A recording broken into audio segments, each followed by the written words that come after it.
Welcome, everybody, to Soccer 101. My name is Taylor Rockwell, and this week it was announced that Cristiano Ronaldo's 14-year-old son has been called up to the Portugal U15 national team for the first time. Cristiano dos Santos, to give him his proper billing, currently plays for Al Nassr in Saudi Arabia, which is, not coincidentally, where his father plays club ball. And that is our entry point into the strange world of nepotism in soccer, our topic for the week. While in other industries, nepotism is absolutely a thing, in professional soccer, it's a much hazier thing. It's not a thing, but it's not quite as clearly a thing. While family connections may open initial doors, the meritocratic, that's a word, nature of sport means talent ultimately determines longevity and success. Theoretically. Still, we've had notable familial duos over the years, including the Maldinis, the Cruyffs, the Schmeichels, and more. So how real is nepotism in soccer? How important can having a foot born in the door be? Would John McGinn have won the Ballon d'Or if his name were Sir Alex Ferguson, John McGinn, or vice versa? Graham Ruthven, would that have been the difference maker for him? If he were John Sir Alex Ferguson, does he win the Ballon d'Or? I think if any Scottish player, if it's Scott McTominay, Scott Sir Alex Ferguson McTominay, or Andy Sir Alex Ferguson Robertson, yeah, that's the differentiator for Scottish players. There's this anti-Scottish agenda, and if only Fergie was allowed around to... Darren Ferguson, if we're talking about nepotism in the Ferguson family. Yeah. There's been a little bit. Ferguson, maybe a little bit. A few doors open for him, particularly at Peterborough. I think that door's been opened for him like 5 times at this point. Let's go back to the intro, though, Graham, because generally with Soccer 101, I would say 90% of the time it's Graham saying, hey, we haven't done this. How about this as the topic? And this week was no exception when he sent over the link to the story about Ronaldo's son getting a call-up. Graham, why did that make you want to talk nepotism? Just because I've no idea if he's any good. Cristiano, what did you call him? Cristiano dos Santos. I think that's his name. The 14, which obviously is natural that I wouldn't know if he's any good. I'm not watching many U14 games in Saudi Arabia. But you see clips of him on social media every so often. But I kind of suspect that's because of who he is rather than the fact that he's doing outrageously well. So just interested that he's been called up to like a credible tournament. Like this is a tournament, a U15 tournament that Portugal are going to be playing in Croatia, I believe, later this month, and Cristiano dos Santos is going to be part of that team. And I just find it a really interesting topic because you outlined it well at the top of the show, Taylor. Like nepotism in other industries, like certainly entertainment industries, is a lot easier to comprehend. Not just how people get those opportunities, but how they continue to keep getting those opportunities. But with soccer and with sport in general, yes, there are benefits to those nepo babies, I guess is what they're called now, earlier in their development. But as they get older, I kind of wonder if it becomes detrimental, where the pressure starts to tell. And obviously, at some point, you need to perform. Like it's like almost becomes a binary thing where you have to perform at the elite level. And that's where maybe some of these nepo babies don't have the benefit of their name.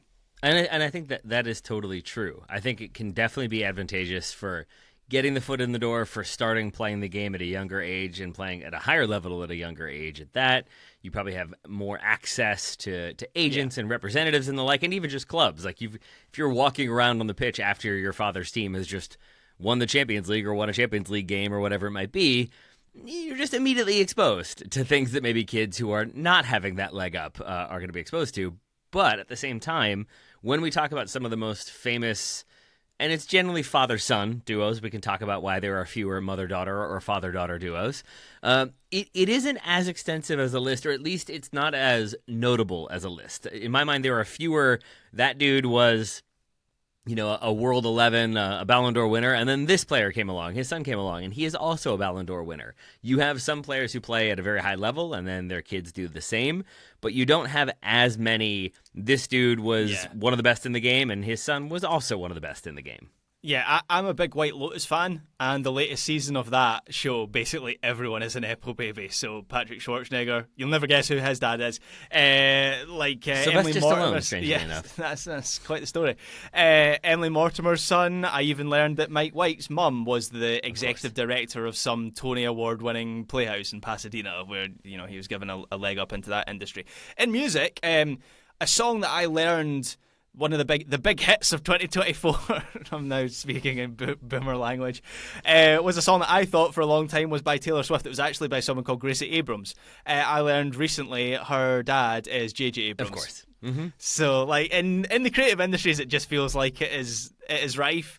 But as we've already kind of covered, soccer is a bit different. It raises you to a point where you can compete. Like, you're getting the opportunities, you're getting the best coaching at youth level. But as we've already kind of covered, at some point, you're judged purely on your performances in a binary sense, which is very different to like music or TV or film.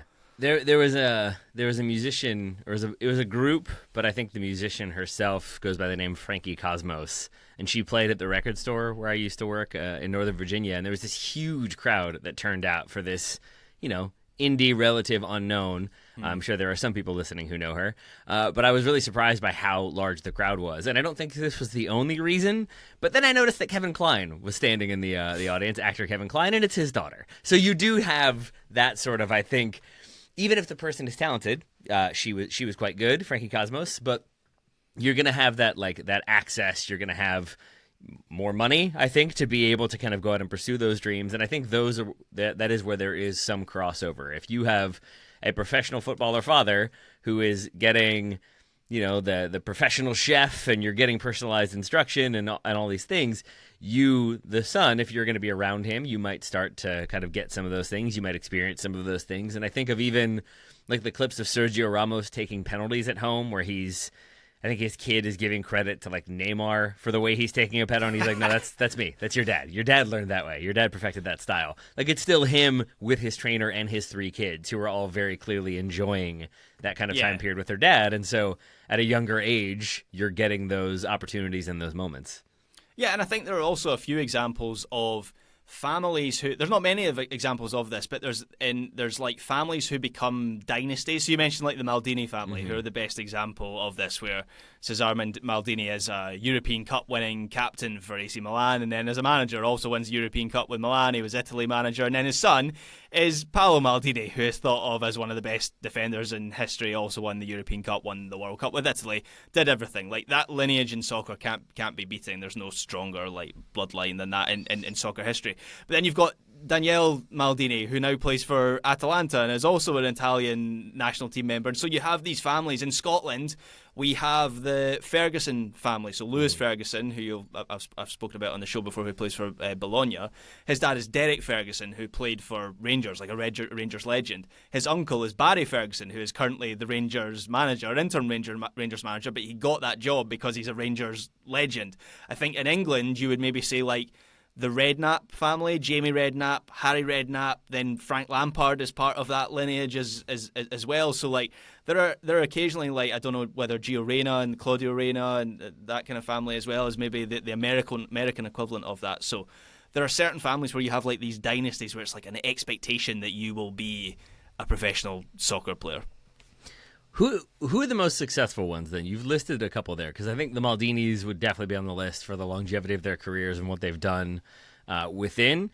I think, I'm trying to think of some other ones, like maybe Enrico and Federico Chiesa, who both won a decent amount of silverware. Enrico winning a couple different cups for Parma and Fiorentina. Maybe he jumped Sampdoria around a bit. well? Like, he was at Sampdoria, won the Cup Winners' Cup with Sampdoria. I think he won the award for like Serie A Player of the Year in the 90s as well. Played for Parma, won the UEFA Cup, I think, with Parma.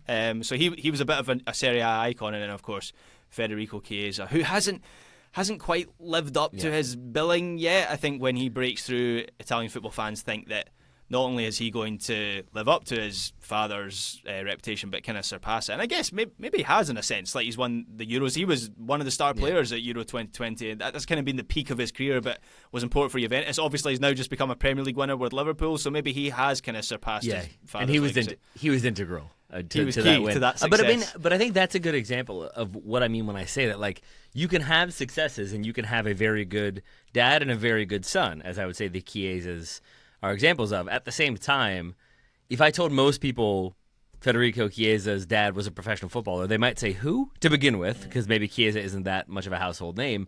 But even there, I think winning a few Coppa Italias and the like is maybe not going to supplant your legacy, or not supplant, but you know what I mean, like establish your legacy. And so I think even there you have a little bit of a difference in quality, or one like tends to be more forgotten than the other. The Schmeichels is probably the biggest outlier of that, where you have Peter Schmeichel with all of his successes with Manchester United, and then you have Kasper Schmeichel winning the Premier League with Leicester and being a very high-level goalkeeper, and now with Celtic, correct? That's right, yep. Doing things in the Champions League and then hugging his father in the post-match. I think both of them are very successful and will have some staying power. I think Peter is still probably slightly more known than Kasper at this point. Yeah, Peter was obviously one of the best goalkeepers of all time. I think if you were to ask most people, he would be like the first 5 names that are mentioned, certainly English football fans. But like Kasper, his career started in Scotland, so he played for Falkirk for a while. And I remember I would go to the swimming pool at Stirling University, which is where Falkirk would train. You'd see Kasper Schmeichel in it. The reason I'm bringing that up is at that time it was very much, that's Peter Schmeichel's son. Like, that was the thing that made him famous, and he looks like Peter Schmeichel as well. I think Kasper Schmeichel's very handsome. I've always had a thing for Kasper Schmeichel. I don't know what it is. Like, it's the blonde hair and the beard. It's just a very strong look. Anyway, his jawline there as well. Yeah, his good jawline, Scandinavian. Yeah, I think he's a very handsome guy. Anyway, he has he's not been quite up to the level of his dad, right? But I think he is very much. I think he's one of the best goalkeepers in the Premier League over the last 15 years. Like, he won the Premier League with Leicester City. I think there's no question he could have gone to an even larger club than Leicester City, but obviously he had an affinity with that club at that time. And so he kind of he stood out from his dad's shadow and became his own. Like, Schmeichel's a pretty distinctive name. I don't know anyone else in the public eye who's got the surname Schmeichel. So for him to do that, I think is testament to Kasper Schmeichel, and he's still doing it for Celtic. Obviously coming down the mountain in his career a little bit, but he's still first choice goalkeeper for Celtic, who are playing in the Champions League and winning trophies. So he's still got a little bit more left in the tank as well. But I think that's a really good example of like an example of how kind of nepotism I think works in soccer, in football. That you have a very famous father whose kid is now playing in the form of Kasper, and maybe that opens the door. Like, but he starts at Falkirk. Correct me if I'm wrong, I don't believe they've won the Champions League recently. No, like, it's not even like he's immediately going to Man City or at that point Manchester United even. Like, and so you maybe get the door opened a little bit. Maybe if you're the club, you're thinking, yeah, we'll bring in Peter Schmeichel's kid. And best case scenario is he's almost as good as Peter Schmeichel, or as good as Peter Schmeichel, and we've got an elite goalkeeper. Worst case, we've got Peter Schmeichel's kid playing for us. Maybe some people come and watch for that reason. Maybe Peter Schmeichel's here, and we can sell some tickets to that. Like, it still opens the door. It still maybe gets scouts watching him. It gets agents wanting to represent him. It gets clubs interested. But from there, the player has to perform, and there have been many players who have not reached the heights and levels of their parents, even if that door was open. Like, I would say, harsh as it may be, Enzo Zidane is probably a primary example of that, where he is in the Real Madrid academy. He comes through the academy. I can't remember if he breaks through to the first team or if he plays for the first team. If he does, it's when Zinedine is coaching or right around that time period. So not a surprise there. So that door might be open because your dad is who they are, has the role that they've had or continue to have with the club. But you still have to then kind of justify that. You have to work your way through. Maybe a good example of somebody who has done that more recently would be the Simeone son, whose name is, because there's multiple ones. There's Giovanni Simeone, who is at Napoli, isn't he? Of course. And then you've got Giuliani Simeone, who has made his breakthrough at Atleti this season, been very important to them. And I think he's become very important. He is very clearly his father's son in the way he plays and the way he gets under people's skins, but the energy and intensity he brings. But he's come through, gotten into that first team, but justified it. And you assume that even if Diego weren't the manager at Atleti anymore, if we could even imagine such a situation, and somebody else came in who wanted to play a similar style, Giuliano's going to be in that team because he fits the bill. He does a lot of what you need to do, works very hard, and is a very good footballer. So even if that door is open because his dad is the coach there, it stays open because of what the individual player did. Yeah, there was a really interesting interview with Giuliani Simeone not so long ago where he basically said on a day-to-day basis he doesn't feel like his dad is his dad on the training pitch. And to what extent, it helps that he's played very well this season. I do wonder if he had a real dip in form and became a problem for Atleti, how that relationship would be strained. I am interested in what would happen in that scenario. But he was basically saying that Diego Simeone is a coach to him on the training pitch, and that's kind of how it works. So he's a good example of someone who has made that situation work. Someone who maybe wasn't quite as successful as his famous father, to say the least. Jordi Cruyff, I think, would be someone who actually, looking through his Wikipedia page here, I remember Jordi Cruyff playing for Manchester United in the late 90s when Manchester United were really good. He played 41 games for Barcelona as well before then. He played 41 games for Barcelona and 34 games for Manchester United, which is a lot more than I would have anticipated. So actually, when you look at after he leaves Manchester United, he goes to Alaves as well, at a time when they're really strong in the Liga, plays 94 league games for them. He's got 9 Netherlands caps. So didn't have a dreadful career by anyone's measure, but when your father is Johan Cruyff, the grandfather of Dutch football and Barcelona and Ajax, and basically a style of football and an approach that set the zeitgeist for an entire generation, I feel like Jordi, who by the way is now sporting director, I believe, at Barcelona, so has done well for himself post retirement. But when your father's Johan, that's a tough one. Does he have a reputation for being very smart, Jordi? Like there is something that like elevates him past what he did on the pitch, and it's either that he is like very amicable and charming, or it's also that he is very intelligent and can kind of figure out solutions to problems very quickly, which would also be, I guess, representative of his father. Either way, I think he is a prime example of somebody who does well, has a good career. I think he starts the Champions League final in '99, or does he just play in that game? Or is he is that? I know who you're confused. Jesper Blomqvist starts that game, which they kind of looked a little bit similar. But yeah, we'll find it. But either way, I think like that Jordi still has like some name recognition for the playing career he had is maybe partially because he is an executive now, but also because of his father. So there is that little element of nepotism where even if he established his own career, played his own game, had his own successes and failures, there is still a connection to his dad that I think elevates that name more than maybe he elevated it in his playing days, as harsh as that might sound. Yeah, no, I think that's entirely fair, and I do kind of wonder how many of his 9 Netherlands caps are due to the fact that his father was Johan Cruyff. But anyway, I think another a better example of Nepo babies' sons who have made a career for themselves at high level is the Thuram family. So Lilian Thuram, of course, World Cup winner, Juventus legend, has 2 sons playing at the elite level right now. So Kefren Thuram is at Juventus, the club that Lilian played for. But you also have Marcus Thuram, who is now playing for Inter, not just playing for Inter, but is a star player for Inter. I think you could say at this point, particularly with Inter just making the Champions League final, where he played a starring role, particularly in that second leg, and scored in the first leg as well with that lovely little back heel. He is really establishing himself as one of the best centre forwards in European soccer right now. So I think that's getting up to the level. I mean, nobody gets anywhere close to the Maldinis in terms of what they've achieved, but that's definitely on the like Peter to Kasper Schmeichel level now. The Thurams are getting up there. Kefren as well. Like he's had a difficult season with injury at Juventus this season, but I think the expectation is that he's going to be in that midfield for seasons to come. On the women's side, I think there are significantly fewer examples. There are a couple, but I think a lot of that speaks to just the lack of investment and the lack of kind of widespread success we've had in the women's game, at least at club level, to this point. I do wonder if we'll see more as there is more money, there is more sort of acclaim in the women's game, especially at club level again.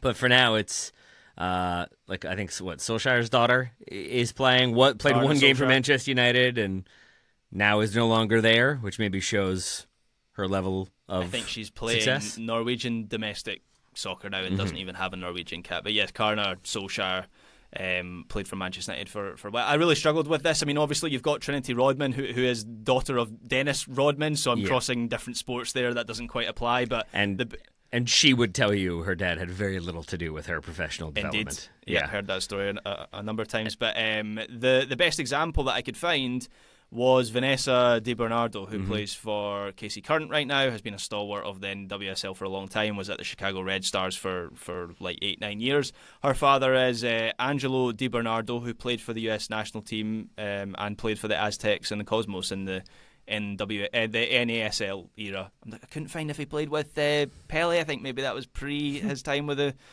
Cosmos. But yeah, that was kind of the best example that I could find, which I'm interested in. Why I am surprised that there are not more male soccer players who have had daughters who then become... The one that's always confused is Maya Letizier, who is from Guernsey not related to Matt Le Tissier, which must be very frustrating for her given his reputation post-soccer. But I'm surprised there are not more examples of that. I guess with women's soccer players who then have daughters who go on to become stars in the women's soccer and women's football as well, I think that might just be down to the fact that we haven't really had that many kind of like star names for a while, right? Like, you think the late 90s is when women's soccer really exploded, certainly in the US with that World Cup winning team. And so I think it's likely we will get more of those players as we go forward, just because we know the players, and these players are bigger names, and so they will come up in this discussion of players who have been legends, who have then had daughters who have gone on to become elite level performers as well. This is a somewhat half-baked, on-the-fly idea, but I also just think, to go back to it, I think money is such a difference maker. And if you are a professional women's player, in those late 90s, early 2000s days when leagues are folding and coming back up, and you are scratching to survive, scratching out a living, and even if you do hit that next level and do make some money, I wonder how much you want your kids to have to kind of pursue that. And I think when there was less money earned, less money banked, you have players who retire and then have to go get other careers, or sort of aren't able to have that, and so they don't have kids who are kind of coming through and benefiting from all of the largesse and success. I think that is changing, and I think you're going to get more of that as players are still having kids, but then also going back to being professionals, but also having more money that allows those kids to live a slightly more comfortable, lavish lifestyle that they would want to emulate. So I think it will change over time. But for the most part, I think the story in the United States has been you have a family member who played, either a parent or an uncle or an aunt who played soccer at a time when it wasn't particularly fashionable or was becoming more fashionable or more popular. And they either kind of passed it down, or you can imagine them kind of kicking the ball around at family events and family gatherings, and maybe that helps instill some of the love of the game. So Christian Pulisic, I think, is an example of that. His uncle Mark, who I think also has a cousin who plays professionally, but I think his uncle Mark played at a decent level. Ali Long had a dad who played semi-pro. Carly Lloyd had an uncle who I think played at some level, maybe just college. But either way, I think you have family members who have some level of connection, can instill some level of connectivity with the sport, but aren't really setting you up to move to Real Madrid as a 16-year-old. Yeah, and I think Pulisic's mum as well, whose name escapes me because, unlike Mark, I don't think has a social media presence, tweeting about her son's every performance as Mark does. But I think she also played at a decent level in college as well. So yeah, and Gio would be a good example of that, right? Yes, Gio Reyna, where it's totally. Claudio gets a lot of the headlines. His mother was also a pretty established national team player, and then also very much at college level too. But again, you don't have as much money at that time period. You're going to probably focus on Claudio's career for a couple different reasons, and so there is still that connection though that I think probably helps instill the love of the sport in Gio, or the acceptance of the sport in Gio. Yeah, acceptance of the sport is probably right with Gio Reyna. It's not just the money as well, right? It's also the stardom. So in the women's game, or the attention, I guess Luka Zidane. You mentioned Enzo Zidane, who I don't think got anywhere near the Real Madrid team. Luka had a couple games, a goalkeeper. Imagine being the son of Zinedine Zidane. All the beauty that he brought to the game, the Ballon d'Ors and the tricks and the flicks and the goals, and then your son is a goalkeeper. I just can't fathom that. So I can, only because I do think for a lot of this, I had a buddy who, I think he played for DC United for a few games. He was a reserve team player for them. And his son ended up going and playing for VCU here in Richmond. And he talked about how basically his son would want to, because he was still a very good player, this guy, his son would want to play with him, so they'd kick around a whole bunch after school. And then at a certain point, it became his son being like, Dad, let's go play. Dad, let's go play. And he would always say that's the thing you want as the parent. You want the kid being the one who wants to go play, not you pulling the kid outside. But if your dad is Zinedine Zidane, if your dad is a professional footballer, I do think there is going to be limited time for you to spend with them because they have so many commitments and so many obligations. And if you play the sport they play and are interested in the sport that they play, you're probably going to get a little bit more time with them. And I imagine if your dad is Zidane and you've got a goal in the backyard, he needs someone to tend goal. He needs someone to shoot on. I do wonder if that goes some way towards explaining it, that somebody's got to hop in goal, and if Dad always needs a goalie, I can always jump in and do my best, and then maybe end up getting the Real Madrid Castilla gig as a result. I think Erling Haaland has his partner has just had a child. That child, he or she is going to be the greatest goalkeeper the world has ever seen.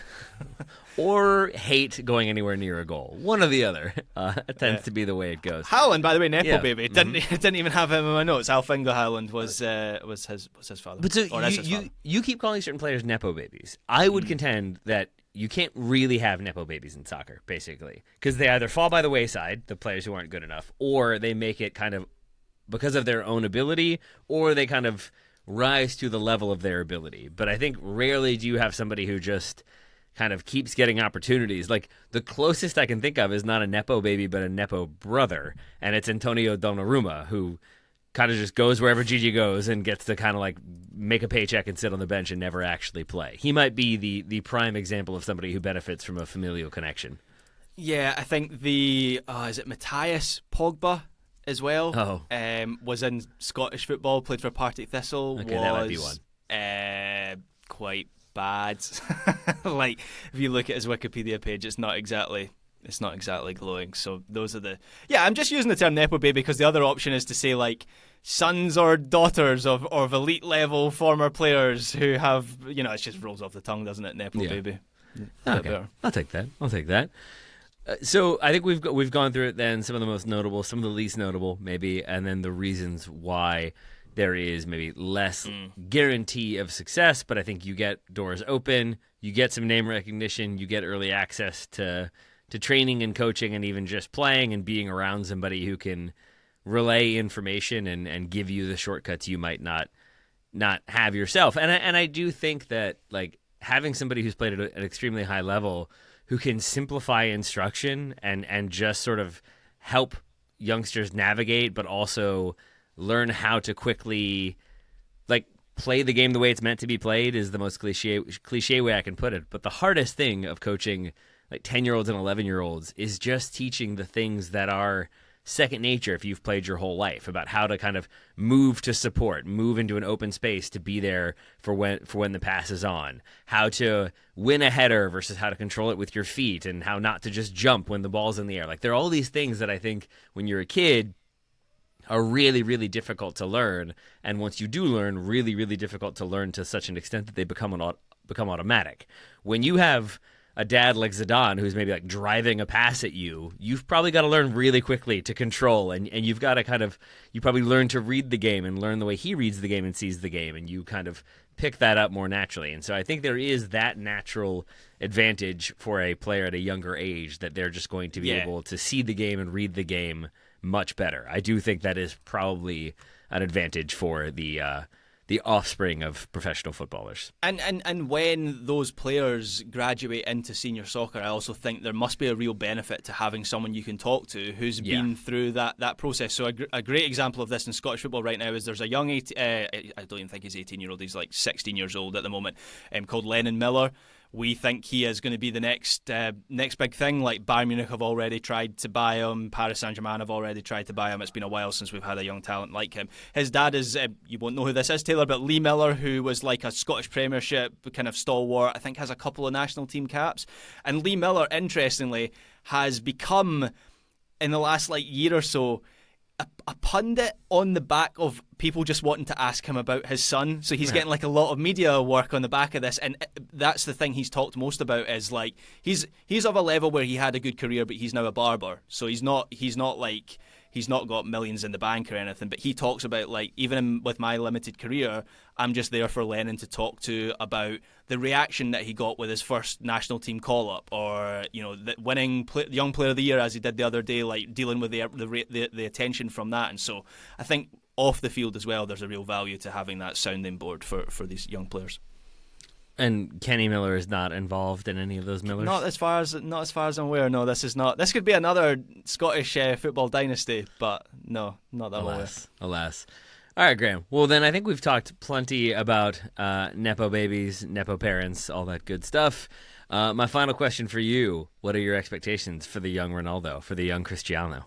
Oh, we're going to see it all on social media, aren't we? I've seen so much of this kid on social media that he doesn't look that good. But anyway, that's maybe a little bit harsh of a 14-year-old. He's certainly better than I was at 14 years old, but then my dad wasn't Cristiano Ronaldo. So I do wonder, is this someone born in the United States? Do you know? I don't know why you would know that. Yes, I feel like I'm on shaky legal ground here. This is the one that's not totally clear. Oh wow, I really don't know what I can say here. But yeah, there's unusual circumstances, shall we say. Yeah. So it just makes me wonder if there are any. There has to be at least one USMNT account out there that's like, Portugal got him first. We missed our chance. US soccer letting players fall through the cracks again. Yeah, I'd imagine so. That's the way social media goes with it. I mean, Ryan, if Ryan, if he becomes a big name player, you can get one over Ryan and say, like, this USA's very own Cristiano dos Santos to level up England's very own Erling Haaland and Gio Reyna. Perfect. That's what we're all about. That's what we're going for. That's the goal at the end of the day. Graham Ruthven, thank you, my non-Nepo co-host, for being here to talk about nepotism today. I'm actually the fourth Zidane brother. Zinedine is just so disappointed in me. He legally has restricted me from using the Zidane name. My name is actually Graham Zidane. Really? Yeah. I thought you were fourth generation podcaster. No, it's in the blood, sitting in front of a mic. Yeah. Third, and certainly second generation Ruthvens don't even know what podcasts are. So, quite frankly, it seems unlikely. All I can think of is I think it's Dale from Step Brothers who dropped out of college to work in the family business, but you're a doctor. I know. I tried. Yeah. That's the Ruthvens. That's the Rockwells as well. Thank you all listeners for listening to this episode. We always greatly appreciate it. If you enjoyed it, please spread the word. Help grow the Soccer 101 audience. And for now, thanks again for listening. We'll talk to you next week.